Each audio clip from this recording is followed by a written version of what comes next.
Olá, boa tarde. Seja bem-vindo, seja bem-vindo a esse nosso momento de oração, de reflexão, nesse primeiro dia do ano de 2021. E já quero desejar para você um 2021 com muita paz, com muita realização na vida, né? Que Deus nos ajude, que possamos superar tudo que vem contra nós. Precisamos estar muito próximos de Deus para que Ele nos abrigue e nos proteja segundo a sua misericórdia.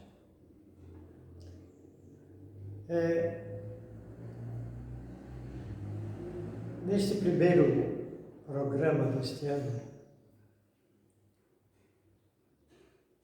estamos iniciando o nosso trabalho e temos contado com a sua atenção.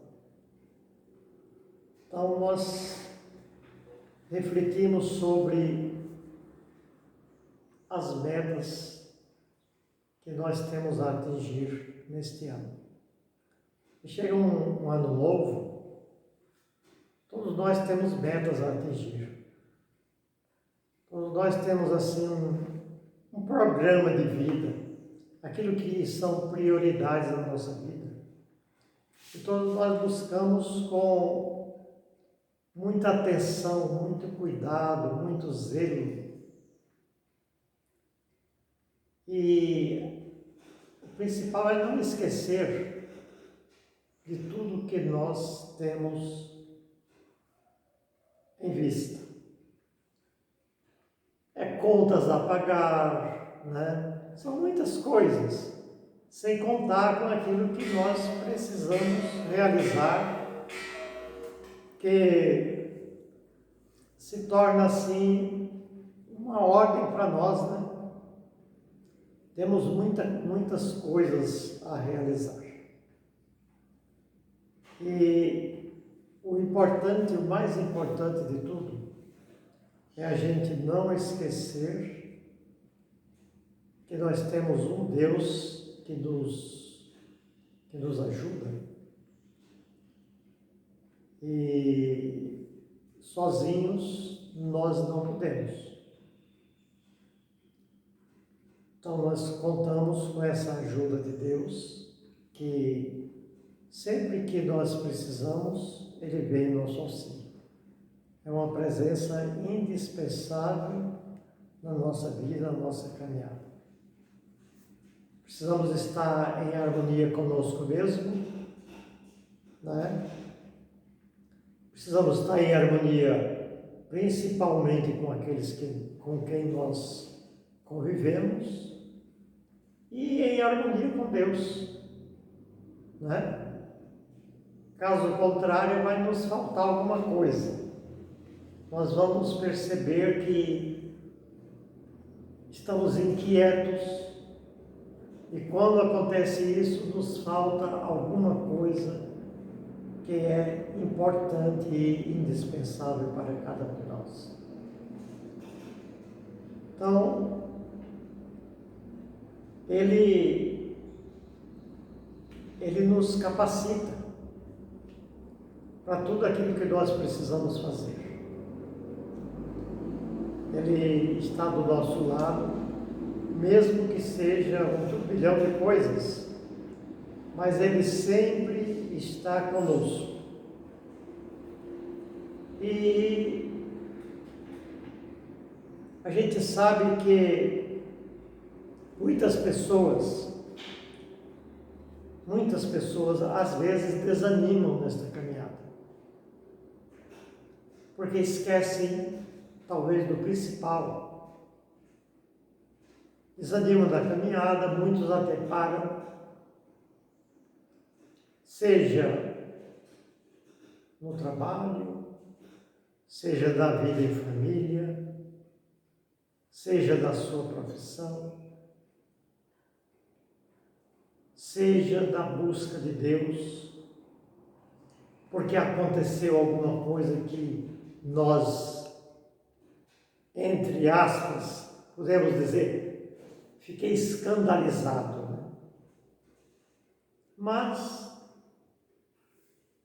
não convém para nós nos escandalizar com nada. Apenas são coisas que às vezes a gente vê acontecer, mas não deve mexer com a nossa estrutura, não deve mudar o nosso jeito de pensar, principalmente em relação a Deus, porque Deus não tem culpa dos erros das pessoas, dos nossos erros. Então, o importante é caminhar firme. Há muitos que desanimam e até riem daqueles que continuam na luta, daqueles que buscam se aproximar da vitória, mas esses também correm o sério risco de se tornarem motivo de riso para alguns. E nós não queremos estar nesse grupo. Nós queremos estar no grupo daqueles que acreditam em Deus, daqueles que creem, que têm fé, confiança, porque é assim que nós vamos encontrar a solução para todas as nossas dificuldades. Então, e nós temos que pensar que a grande meta que todos nós, pelo menos, precisamos ter é o aperfeiçoamento do projeto de Deus. Mas que projeto de Deus? Nós somos o projeto de Deus. E como nós não somos perfeitos, eu penso que a grande meta minha e sua é procurarmos melhorar cada dia mais a nossa vida, a nossa caminhada,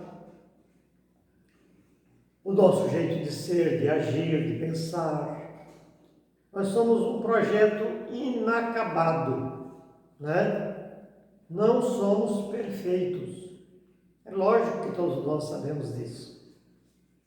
Então, a grande meta, talvez a maior meta, é buscar esse aperfeiçoamento com a ajuda de Deus na nossa caminhada. Nós, com certeza, temos muitas coisas a serem mudadas, a serem modificadas na nossa vida. Então, por isso que eu penso assim, que é uma meta para nós. É uma meta. Que nós não somos perfeitos e também não adianta eu dizer assim que eu vou chegar à perfeição, também nunca vou chegar. Enquanto nós vivermos, nós não chegamos à perfeição. Essa é a notícia ruim. Essa é a notícia ruim, né? Não chegamos à perfeição. Podemos ser bons, como é a nossa busca, ser melhores hoje do que fomos ontem, mas à perfeição mesmo nunca chegamos, simplesmente pela razão de que perfeito só Deus. Nós não chegamos à perfeição, mas nós podemos nos aproximar. E quando nós nos aproximamos de Deus, a gente percebe que vamos ficando melhores, né? Com certeza. Porque essa presença de Deus na nossa vida, ela vai nos proporcionar uma paz, uma harmonia, enfim, Ele vai agindo, trabalhando na nossa vida. E sabemos que nessa maratona que nós vivemos, temos muitas pessoas caminhando do nosso lado, que pensam completamente diferente do que nós pensamos. E não por isso vamos criticá-los, né? Porque cada pessoa pensa diferente um do outro, né? Ninguém pensa igual. Mas também que isso não seja motivo de vamos dizer, de um distanciamento entre nós e aqueles que caminham do nosso lado. Eu não posso dizer assim, aquela pessoa, ela pensa diferente de mim, eu quero distância. Não, porque ninguém pensa como nós pensamos, mesmo dentro da nossa casa, né? Cada pessoa pensa de uma forma. Então é aí que está a nossa arte de conviver com essa situação, e garanto que todos nós enfrentamos. Então é isso. E eu tenho aqui um texto muito pequeno que vai nos ajudar a concluir esse pensamento de hoje. Está no livro do Eclesiástico, que tem o livro do Eclesiastes e tem o livro do Eclesiástico. Então hoje, livro do Eclesiástico, capítulo 33, versículos de 13 a 15. Eu vou ver o que ele diz para nós aqui, eu quero partilhar com você. Diz assim: como o barro está nas mãos do oleiro, que o amolda e o dispõe, dando-lhe todas as formas que deseja, assim é o homem na mão de quem o criou, e que lhe retribuirá segundo o seu juízo. E esta é a palavra do Senhor para nós. Pouquinho, né? Pequeno, né? Mas de uma profundidade assim espetacular. Assim como o barro está na mão do oleiro, que o amolda e lhe dá a forma que ele quer, assim somos nós na mão daquele que nos criou, que é Deus. Deus nos criou. E conta lá no Antigo Testamento, né, no primeiro livro, que o homem foi feito de barro, né? Ou da costela de Adão. Aliás, a costela de Adão foi a mulher. A mulher foi feita da costela do Adão, e o Adão foi feito de barro. Só que o homem recebeu o sopro de vida, que é o Espírito de Deus. Então, vendo esse pensamento do autor do Eclesiástico, dá para a gente concluir o seguinte: que, partindo do princípio que nós somos feitos do barro, ele compara o barro na mão do oleiro como o ser humano na mão de Deus. O oleiro, eu só vou frisar uma coisa que talvez você não lembre agora. O oleiro é aquele que amolda peças de barro. Para quem era do interior, como eu, tinha muitos que faziam aquela pecinha de barro, né? Fazia panela, caneca, prato de barro, né? Então o oleiro, o artista, o oleiro, ele tem uma facilidade de manipular aquele barro na mão dele, que com pouco tempo ele amolda uma caneca, um prato, uma panela. E Deus nos quer dizer que nós somos como esse barro na mão do oleiro.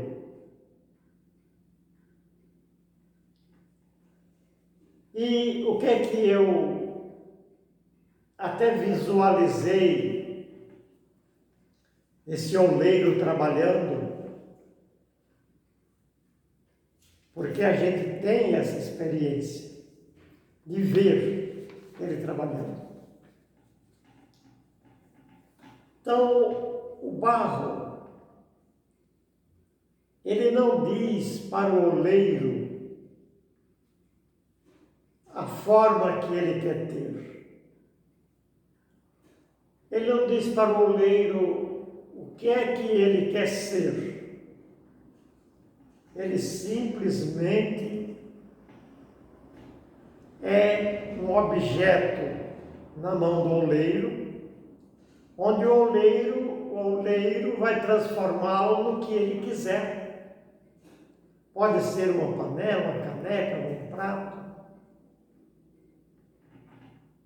E fala em outro texto da Sagrada Escritura que quando a peça de barro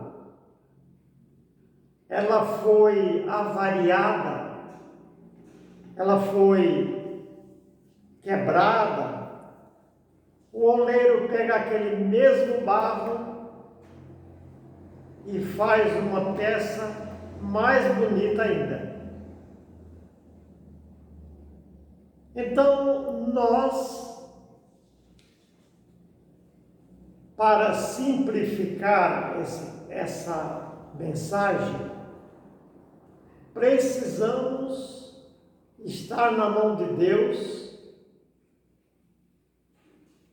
à disposição de Deus, deixando Ele nos transformar. Nos deixando ser aquilo que Ele quiser. Uma vez eu vi uma pessoa dentro da igreja. Sabe, a igreja é feita de gente, né? E a pessoa dizia que queria ser tanta coisa na igreja, né? E eu falei para ele assim: não tenha muita pretensão de ser alguma coisa dentro da igreja. Seja aquilo que Deus quer e faça aquilo que Ele te chama a fazer. Mas não queira dizer, eu quero ser isso, ser aquilo, até numa figura de projeção, até para ter domínio sobre alguém. E isso eu acho que provavelmente Deus não vai atender. Porque Deus nos quer do jeito que Ele quer. Com simplicidade, com humildade. Então, nós não podemos querer. Semana passada eu fazia uma pequena alusão, uma comparação a isso. Nós não podemos dizer, ter muita pretensão diante de Deus. Querer chegar ao céu com nossas próprias forças, né? Tem um exemplo lá no Antigo Testamento, lá em Gênesis 11, Gênesis 11, primeiro livro da Bíblia, que fala da Torre de Babel. Torre de Babel, que foi chamada por Deus a Torre da Confusão. Eram alguns homens que se achavam muito bons e queriam chegar até Deus com as próprias forças. E eles tiveram a surpresa de cair no maior engano da vida deles. Quando chegou numa certa altura, o que estava lá em cima pedia barro e mandava pedra, pedia tijolo, mandava areia, pedia argamassa, mandava barro. Era uma verdadeira confusão, e dali não passavam porque eles estavam querendo chegar ao céu com as suas próprias forças. E Deus viu e fez eles desistirem daquele projeto, porque aquilo ali não ia dar em nada e foi chamada a Torre da Confusão. Então nós precisamos chegar a Deus, não pela nossa força, né? Mas temos que precisar do perdão de Deus, do apoio de Deus, da misericórdia de Deus, para chegar a Deus. Tinha também no Antigo Testamento aquelas pessoas que tinham muito poder aquisitivo, tinham muito dinheiro. Quando eles se encontravam cheios de pecados, segundo aquela lei daquele tempo, eles compravam um animal, um carneiro de preferência, e soltavam ele no despenhadeiro, de montanha abaixo. Quando aquele animal chegava lá embaixo, morto, o pecado dele também havia desaparecido. Ele oferecia aquele animal sacrificado a Deus como remissão do pecado dele. E Jesus nos disse que, quando chegou, que ele não queria, para ele isso não vale nada. Animal morto, querer chegar ao céu com as próprias forças. Animal morto não repara pecado de ninguém, não leva ninguém para o céu. Ele disse: eu dou a minha vida como sacrifício. E ele deu a própria vida para nos salvar do nosso pecado, para nos redimir diante do Pai, para nos,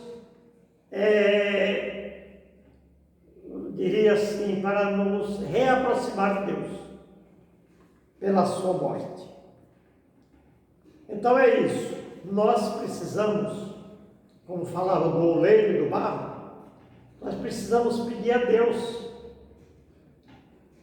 que é o oleiro divino, que nos teceu no seio da nossa mãe, que nos conhece, sabe aonde está o problema, o nosso defeito, a nossa doença física ou psíquica ou espiritual. É Ele que vai me curar, é Ele que vai nos curar. Então esse divino oleiro, que manipula muito bem esse barro que somos nós, é Ele quem vai nos deixar bons, melhores e no modelo que Ele quer. Então é isso que eu fiquei pensando. Eu fiquei pensando em partilhar isso com você. Porque a única condição que Ele pede, que Ele impõe, é que nós tenhamos fé. Essa é, vamos dizer em outras palavras, uma imposição de Deus. Porque aonde Jesus chegava que não havia fé, Ele pouco podia realizar ali, porque não havia fé. Então a condição para que nós recebamos a graça de Deus, e isso nós precisamos pedir com muita persistência, é que Ele nos conceda muita fé, muita confiança, para que nós possamos receber, porque Ele está pronto a realizar a graça em nós. Vai depender de nós, neste caso de hoje, deixar que Ele trabalhe a nossa vida. Às vezes Deus quer fazer a graça na nossa vida, a graça na nossa vida, e Ele quer começar por onde? Quer fazer a gente primeiro enxergar que Ele pode, que Ele é Deus, que Ele faz o impossível na nossa vida, e a gente não precisa ficar correndo para lá, para cá, querendo chegar sozinho. Não, eu tenho que fazer muita coisa, senão não vou para o céu. A primeira coisa é deixar que Ele modele a nossa vida. não é pela nossa força, não é pelo que nós fazemos, não é pelo recurso que nós entregamos. A nossa salvação não é comprada, ela é gratuita. E é isso que nós pedimos e esperamos que Deus nos conceda gratuitamente a fé. A partir da fé, Ele vai... A gente tem um hábito de às vezes a gente pedir alguma coisa para Deus e ficarmos simplesmente na mesma angústia, na mesma tensão nervosa, porque não sabe, não há nada evidente que possa nos garantir que nós vamos receber o que pedimos. A única coisa que nós podemos saber é que pela fé é que nós alcançamos a graça e a bênção que Ele quer nos conceder. Então, que o Senhor nos abençoe, que o Senhor te abençoe neste momento, com toda sorte de bênção, e nos ajude a nunca desanimar, mas ao contrário, peçamos e aquietemos o nosso coração, porque Ele é um Deus muito bom, um Deus misericordioso, que tudo pode, que tudo supera, inclusive a nossa imperfeição. Que Deus nos abençoe, em nome do Pai, do Filho e do Espírito Santo. Até outra hora. Que Deus abençoe.